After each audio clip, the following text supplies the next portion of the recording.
Qualche mese fa ho cominciato una serie di video dedicata agli errori più frequenti degli studenti di italiano. Si tratta di errori che io noto nei commenti sotto ai miei video o nelle email che ricevo.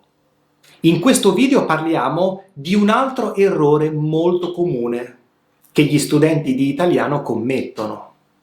Sotto ai miei video ho notato una frase come questa.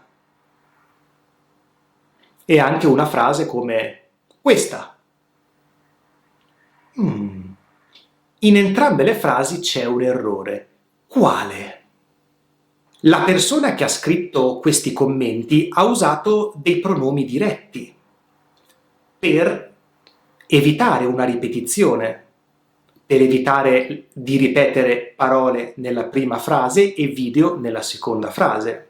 C'è però un errore. Le frasi corrette sarebbero queste. C'erano molte parole nuove e le ho memorizzate tutte.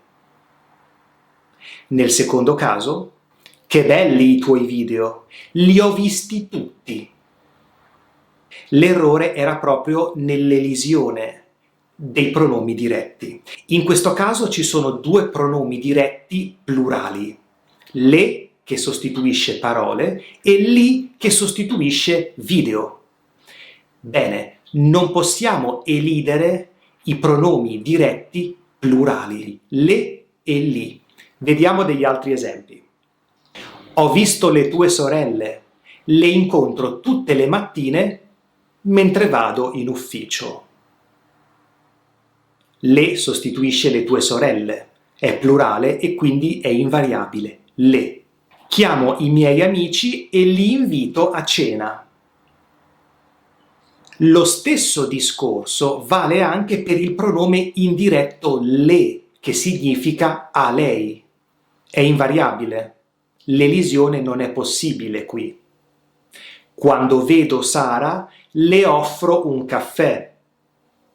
Non posso dire l'offro un caffè. Signora, le ho portato un regalo. In questo caso le significa a lei ed è invariabile. Tutto chiaro? Grazie per la tua attenzione e ci vediamo al prossimo video.